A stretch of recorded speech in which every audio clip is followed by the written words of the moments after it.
4 months ago, I was lucky enough to buy a house at an auction in Scotland. Third and final time, Hit the fucking gavel!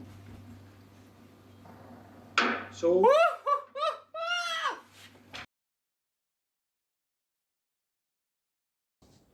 This is Pomathorn Station Master's house. I bought the former Station Master's house in August 2025, and for the last few months I've been stripping it back to the bone.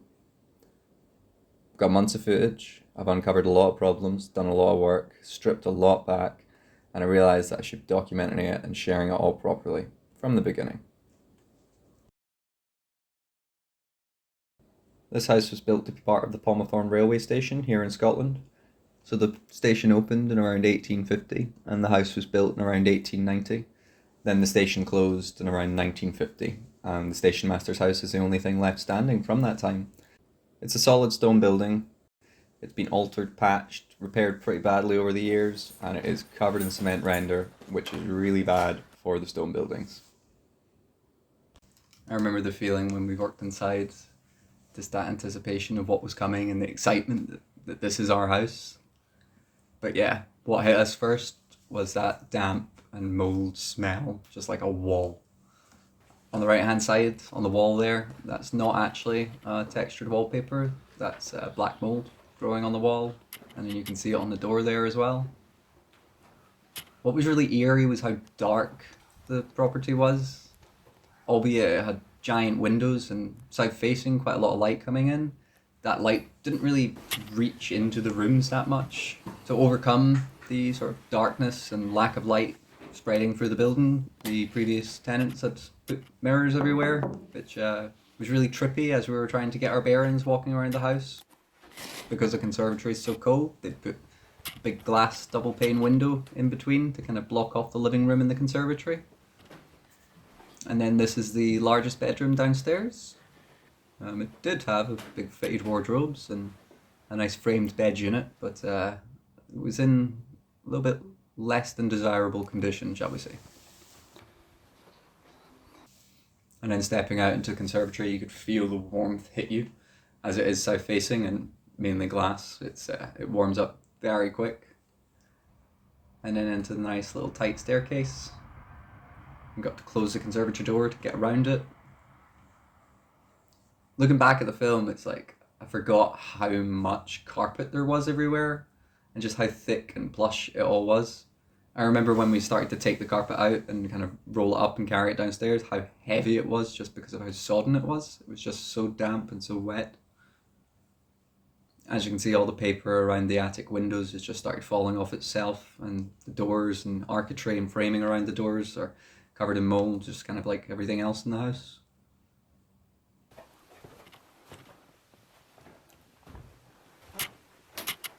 So one of the biggest problems with dampness inside buildings is just what it does to the structure and how much it actually damages it. One thing being the timbers. So all those little holes on that timber, that's called woodworm. And we'll get onto that in a later video. I got the keys in the middle of September, and since then I've taken almost everything back to the bare structure. So the floors, the walls, the ceilings, just to see what we're actually dealing with.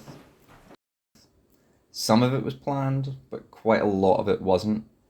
I just kept finding things and realising that under there is an issue, behind there is an issue. There's no point in taking half measures, especially when it comes to stripping a house. Better just to go for it.